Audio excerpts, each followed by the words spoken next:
વિદ્યાર્થી મિત્રો સ્વાગત છે એક્ઝામ ટુડે પર ફ્રેન્ડ 5 ફેબ્રુઆરી 2024ના રિલેટિવ કરંટ અફેર્સની ડિસ્કશન આ વિડીયોમાં આપણે કરવાના છે તો છેલ્લે સુધી વિડીયો સાથે બની રહેજો. કરંટ અફેર્સ ઇમ્પોર્ટન્ટ ટોપિક છે, દરેક એક્ઝામમાં પ્રશ્ન પૂછવામાં આવે છે. મિત્રો ટોપિક પર આવીએ. 5 ફેબ્રુઆરી 2024 ક્વેશ્ચન નંબર 1 છે, હાલમાં કયા દેશની આર્મી ટેક્સટાઇલ બિઝનેસ શરૂ કરશે? તો મિત્રો આર્મી હવે ટેક્સટાઇલનો બિઝનેસ કરશે નેપાળ દેશની. બરાબર, નેપાળ આર્મીના ઓફિસર્સે એક જૂની ટેક્સટાઇલ ફેક્ટરીને ટેકઓવર કરી છે. પીએમ પુષ્પકમલ દહલ પ્રચંડ એ એપ્રુવલ આપી છે. આ એપ્રુવલ પછી હવે નેપાળની આર્મી ટેક્સટાઇલ બિઝનેસ શરૂ કરશે. આ ફેક્ટરી 25 વર્ષ પહેલાં શરૂ થઈ હતી. 4 વર્ષ ચાલ્યા પછી એને બંધ કરી દેવામાં આવી હતી. તો નેપાળ રાઈટ આન્સર છે. નેપાળના હાલમાં પીએમ છે મિત્રો પુષ્પકમલ દહલ પ્રચંડ. નેપાળનું કેપિટલ છે કાઠમાંડુ અને કરન્સી છે નેપાળી રૂપિયા.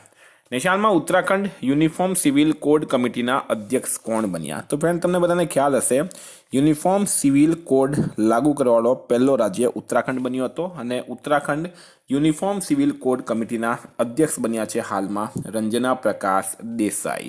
મિત્રો ઉત્તરાખંડની વાત કરીએ આપણે. ઉત્તરાખંડના સીએમ છે પુષ્કરસિંહ ધામી. ઉત્તરાખંડના રાજ્યપાલ છે ગુરમીત સિંઘ અને ઉત્તરાખંડનું કેપિટલ છે મિત્રો દેહરાદૂન. ભારતમાં ક્યાં પહેલી વખત લાફિંગ ગુલ પક્ષી જોવા મળ્યું છે? તો લાફિંગ ગુલ પક્ષી ભારતની અંદર જોવા મળ્યું છે મિત્રો કેરળ ખાતે. ક્યાં જોવા મળ્યું છે? કેરળ ખાતે જોવા મળ્યું છે લાફિંગ ગુલ પક્ષી. ઉત્તર અમેરિકાથી આવતા યાયાવર લાફિંગ ગુલ પક્ષી કેરળના કાસરગોડ જિલ્લાના ચિત્રી નદીમુખ દેશમાં પ્રથમ વખત જોવા મળ્યું છે. Very very important. હાલમાં ક્યાં ક્ષેત્રીય કિસાન મેળાનું આયોજન કરાયું? તો ક્ષેત્રીય કિસાન મેળા અથવા તો ખેડૂત મેળાનું આયોજન ક્યાં કરવામાં આવ્યું છે? વારાણસી ખાતે. બરાબર, વારાણસી જેને બનારસ તરીકે પણ ઓળખવામાં આવે છે. તો મિત્રો નરેન્દ્ર મોદી પણ વારાણસીથી લોકસભાના સાંસદ છે. ઉત્તર પ્રદેશમાં આવેલું છે. કહેવામાં આવે છે કે દુનિયાનું સૌથી જૂનું હયાત શહેર છે બનારસ. વિદ્યાર્થી મિત્રો specially Gujarat police constable PSI LRD માટે એક્ઝામ ટુડેનું લેટેસ્ટ એક વર્ષનું કરંટ અફેર સાથે નેશનલ ગેમ્સ, કોલ ગેમ, ટી20 world cup, FIFA world cup, Olympic, Paralympic, Covid, IPL, GI tag, બલેરનામ, બાદ ગુજરાતના વર્તમાન પદાધિકારી, પુસ્તક લેખક, company CEO, brand ambassador, award GK, sports GK, G20 summit, Ayodhya GK જેવી ટોટલ 44થી વધારે કરંટ અફેર્સની પીડીએફ, 10,000થી વધારે પ્રશ્નો, પૂરા એક વર્ષનું લેટેસ્ટ કરંટ અફેર્સ. તો પીડીએફ માટે માત્ર ₹250 9510411961 પર Google pay, phone pay, Paytm કંઈ પણ કરો, સ્ક્રીનશોટ મોકલી આપો, 2 મિનિટમાં પીડીએફ મળી જશે. નેપાળમાં કોણ બોટના બ્રાન્ડ એમ્બેસેડર બન્યા છે? તો બોટ એક ઇલેક્ટ્રોનિક ઉપકરણ બનાવનાર કંપની છે. રણવીર સિંહ એના હાલમાં બ્રાન્ડ એમ્બેસેડર બન્યા. મિત્રો બિસ્લેરી, ટીનો અને હ્યુન્ડઈ મોટર ઇન્ડિયાના બ્રાન્ડ એમ્બેસેડર દીપિકા પાદુકોણ બન્યા. સ્પર્શ સીસીટીવીના બ્રાન્ડ એમ્બેસેડર બન્યા છે સોનુ સૂદ. હોસર પેનના બ્રાન્ડ એમ્બેસેડર રણવીર કપૂર બન્યા. હાલમાં 2024 પેરિસ ઓલિમ્પિક માટે મશાલ વાહકના રૂપમાં કોની પસંદગી થઈ? તો 2024માં પેરિસમાં થશે ઓલિમ્પિક અને એના માટે મશાલ વાહકના રૂપમાં મિત્રો પસંદગી થઈ છે અભિનવ બિંદ્રાની. મિત્રો થોડીક વાત કરીએ આપણે અભિનવ બિંદ્રા વિશે. તો અભિનવ બિંદ્રા ભારતમાં વ્યક્તિગત ગોલ્ડ મેડલ જીતનાર પ્રથમ વ્યક્તિ છે. ભારતના પહેલા વ્યક્તિગત ઓલિમ્પિક ગોલ્ડ મેડલ વિજેતા અને આઈઓસી એથ્લીટ આયોગના સદસ્ય અભિનવ બિંદ્રા પ્રતિષ્ઠિત પ્રતીક લઈ જવા માટે 11,000 મશાલ ધારકોમાંથી એક છે. તો વેરી વેરી ઇમ્પોર્ટન્ટ. નેપાળમાં યુપીઆઈ શરૂ કરવાવાળો પહેલો યુરોપીય દેશ કયો બન્યો છે? તો યુપીઆઈ ભારતમાં ખૂબ જ પ્રચલન છે. Google pay, phone pay, Paytm જેવી રીતના આપણે ઉપયોગ કરીએ બધો યુપીઆઈ છે મિત્રો. અને શરૂ કરવાવાળો હવે પહેલો દેશ બની ગયો છે ફ્રાન્સ. તમને ખ્યાલ હશે ફ્રાન્સના પ્રેસિડેન્ટ એમ્યુનલ મેક્રોન હાલમાં ભારત આવ્યા હતા અને જયપુરમાં પીએમ નરેન્દ્ર મોદીએ એમને યુપીઆઈ વિશે માહિતી આપી હતી. હવે ફ્રાન્સમાં મિત્રો પેરિસ આવેલું છે અને પેરિસમાં આવેલું છે એફિલ ટાવર અને એફિલ ટાવરમાં ટિકિટ લેવા માટે યુનિફાઈડ પેમેન્ટ ઇન્ટરફેસ એટલે કે યુપીઆઈનો ઉપયોગ કરવામાં આવશે. મિત્રો ફ્રાન્સની વાત કરીએ. ફ્રાન્સનું કેપિટલ છે પેરિસ, કરન્સી છે યુરો અને પ્રેસિડેન્ટ છે એમ્યુનલ મેક્રોન. હાલમાં ફ્રાન્સમાં તમિલ કવિ તિરુવલ્લુવરની પ્રતિમાનું ઉદ્ઘાટન થયું. ફ્રાન્સના સ્કૂલમાં મહિલાઓ માટે અબાયા પોશાક પહેરવા પર પ્રતિબંધ મૂકવામાં આવ્યો. ભારત ફ્રાન્સના માર્સિલમાં એક નવો વાણિજ્ય દૂતાવાસ ખોલશે. નિશાળમાં આરબીઆઈ મુજબ કેટલા ટકા 2000ના નોટ સફળતાપૂર્વક પ્રચલનમાં આવ્યા છે?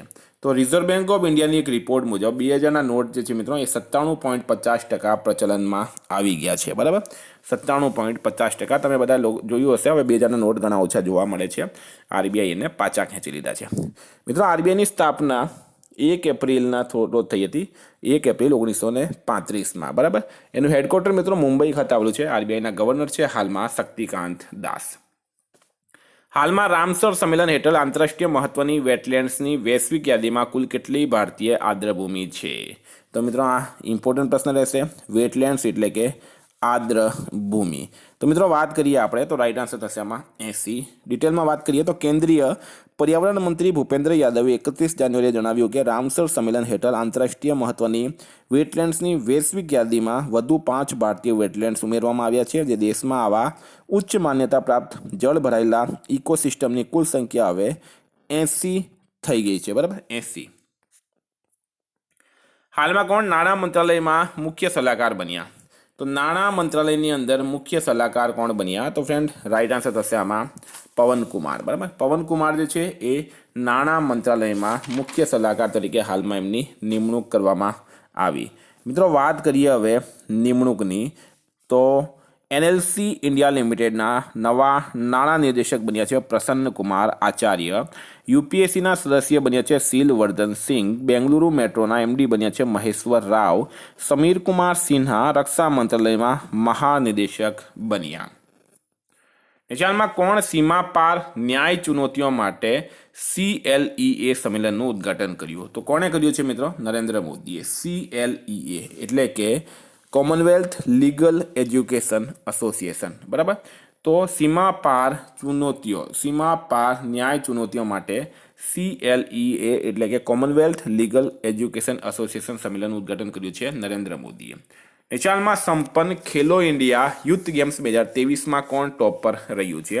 તો ખેલો ઇન્ડિયા યુથ ગેમ્સ 2023 આમાં ટોપ પર કોણ રહ્યું છે? તો ફ્રેન્ડ રાઈટ આન્સર છે આમાં મહારાષ્ટ્ર આમાં ટોપ પર રહ્યું. મિત્રો, ખેલો ઇન્ડિયા યુથ ગેમ્સની વાત કરીએ તો આ વખતે 6થા સંસ્કરણનું આયોજન તમિલનાડુના 4 શહેરોમાં કરાયું: ચેન્નઈ, કોયમ્બટુર, તિરુચિ અને મદુરાઈ. આમાં મહારાષ્ટ્ર નંબર 1 છે. બરાબર, સેકન્ડ નંબર પર કોણ છે મિત્રો? તો તમિલનાડુ નંબર 2 છે. ત્રીજા નંબર પર રહ્યું છે હરિયાણા. હવે વાત કરીએ મહારાષ્ટ્રના એક સીએમ છે મિત્રો એકનાથ શિંદે. મહારાષ્ટ્રના 2 ઉપમુખ્યમંત્રી છે. એક છે મિત્રો દેવેન્દ્ર ફડણવીસ, બીજા છે એનસીપીના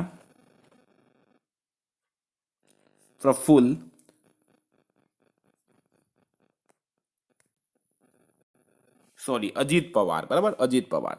મિત્રો, હાલમાં 27માં રાષ્ટ્રીય યુવા મહોત્સવનું આયોજન નાસિક મહારાષ્ટ્રમાં થયું. મહારાષ્ટ્ર પોલીસના ડીજીપી બન્યા છે રશ્મિ શુક્લા. દેશની સૌથી મોટી અર્થવ્યવસ્થાના રૂપમાં હાલમાં મહારાષ્ટ્ર ઉભરી આવ્યું છે. FDI પ્રાપ્તકર્તાના રૂપમાં દેશમાં મહારાષ્ટ્ર ટોપ પર રહ્યું છે. આટલું તમારે મહારાષ્ટ્ર વિશે યાદ રાખવાનું. નેપાળમાં કયા રાજ્યની સરકારે ડિજિટલ ડિટોક્સ પહેલ શરૂ કરી? તો ડિજિટલ ડિટોક્સ પહેલ શા માટે છે? તમને બધાને ખ્યાલ હશે, હાલમાં દેશના યુવા ઓછી ઉંમરમાં મોબાઈલના એડિક્ટ થઈ રહ્યા છે. તો ડિજિટલ ડિટોક્સ જે છે મિત્રો આ યુવાઓને બચાવશે અને એ શરૂ કરી છે હાલમાં કોણે? કર્ણાટક સરકારે. હવે મિત્રો વાત કરીએ કર્ણાટકની. કર્ણાટકના સીએમ છે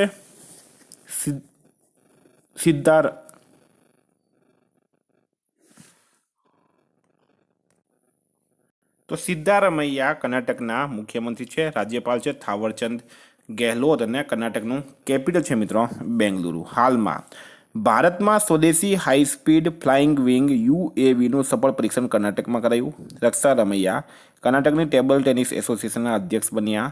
મહિલા નેતૃત્વવાળા સ્ટાર્ટઅપની સંખ્યામાં બેંગલુરુ ટોપ પર રહ્યું છે. નેપાળમાં કયા રાજ્યના રાજ્યપાલે પોતાના પદથી રાજીનામું આપ્યું? તો મિત્રો પંજાબના રાજ્યપાલ બનવારીલાલ પુરોહિતે પોતાના પદ પરથી રાજીનામું આપ્યું છે. હવે મિત્રો વાત કરીએ પંજાબના સીએમ છે હાલમાં ભગવંત માન. પંજાબનું કેપિટલ છે મિત્રો ચંડીગઢ. પંજાબ સરકારે રાજ્યને નશામુક્ત બનાવવા માટે મિશન હોપ ઇનિશિયેટિવ શરૂ કર્યું. પંજાબના નવાપિંડ સરદારા ગામને સર્વશ્રેષ્ઠ પર્યટન ગામનો એવોર્ડ મળ્યો. તમામ દુર્ઘટના હોટ સ્પોટને મેપ કરવાવાળો પહેલો રાજ્ય પંજાબ બન્યો. પંજાબના મુખ્યમંત્રીએ ડોર સ્ટેપ સેવાઓ માટે યોજનાઓ શરૂ કરી. નિશાળમાં કયા રાજનેતાને ભારત રત્નથી સન્માનિત કરાશે? તો ભારત રત્નથી કોને સન્માનિત કરાશે? લાલકૃષ્ણ અડવાણીને. લાલકૃષ્ણ અડવાણી ભારતીય જનતા પાર્ટીના મહાન નેતા અને પૂર્વ ઉપ વડાપ્રધાન છે મિત્રો. લાલકૃષ્ણ અડવાણી એમને ભારત રત્નથી સન્માનિત કરવામાં આવશે. લાલકૃષ્ણ અડવાણી ભારત રત્ન મેળવનાર 50મા શખ્સ બન્યા. અડવાણી 23 જાન્યુઆરીના રોજ બિહારના પૂર્વ મુખ્યમંત્રી અડવાણી પહેલાં 23 જાન્યુઆરીએ બિહારના પૂર્વ મુખ્યમંત્રી કર્પૂરી ઠાકોરને પણ ભારત રત્ન આપવાનું જાહેરાત કરવામાં આવી છે. મિત્રો, પૂર્વ વડાપ્રધાન અટલ બિહારી વાજપેયીને ભારત રત્ન મળ્યા પછી અડવાણી બીજેપીના બીજા નેતા બન્યા છે. 2015માં અડવાણીને દેશના સૌથી મોટા નાગરિક સન્માન પદ્મ વિભૂષણથી પણ સન્માનિત કરવામાં આવ્યા હતા. હાલમાં નવારે સ્કોટ મમાડેનું નિધન થયું છે. તેઓ કોણ હતા? તો નવારે સ્કોટ મમાડે મિત્રો એક પ્રખ્યાત મહાન અમેરિકન કવિ હતા. હાલમાં એમનું નિધન થયું છે. આપણે એમને શ્રદ્ધાંજલિ આપીએ. નેપાળમાં થાનથેઈ પેરિયાર વન્યજીવ અભયારણ્ય કયા રાજ્યનો 18મો વન્યજીવ અભયારણ્ય બન્યો છે? તો થાનથેઈ પેરિયાર વન્યજીવ અભયારણ્ય મિત્રો એ તમિલનાડુનો 18મો વન્યજીવ અભયારણ્ય બન્યો છે. હવે મિત્રો વાત કરીએ તમિલનાડુની. તમિલનાડુના સીએમ છે એમ કે સ્ટાલિન. રાજ્યપાલ છે આર.એન. રવિ. તમિલનાડુનું કેપિટલ છે મિત્રો ચેન્નઈ. હાલમાં હ્યુન્ડઈ અને આઈઆઈટી મદ્રાસ તમિલનાડુમાં હાઇડ્રોજન ઇનોવેશન વેલીની સ્થાપના કરશે. ટાટા પાવર તમિલનાડુમાં 70,000 કરોડ રૂપિયાનું ઇન્વેસ્ટમેન્ટ કરશે. ભારતનો પહેલો તિલાપિયા પાર્વો વાયરસ તમિલનાડુમાં રિપોર્ટ કરાયો. સ્ટ્રીટ ચાઇલ્ડ ક્રિકેટ વિશ્વકપ ચેન્નઈમાં આયોજિત કરાયું. તો વિદ્યાર્થી મિત્રો, હતા કરંટના પ્રશ્નો. ગઈકાલે તમને પ્રશ્ન પૂછાયો. હાલમાં 16મા નાણાં આયોગના સદસ્ય કોણ બન્યા છે? અજય નારાયણ ઝા રાઇટ આન્સર હતો. ફ્રેન્ડ, આજનો પ્રશ્ન છે ગુજરાતમાં કયા સ્થળે ફિનટેક હબની સ્થાપના કરવામાં આવશે? એનો જવાબ તમારે કમેન્ટ બોક્સમાં જણાવવાનો. ફ્રેન્ડ, વોટ્સએપ અને ટેલિગ્રામની લિંક ડિસ્ક્રિપ્શન બોક્સમાં આપેલી છે. પીડીએફ માટે 9510411961 પર કોન્ટેક્ટ કરો. Thank you. ફરી મળીશું નવા વિડીયો સાથે. જય હિન્દ.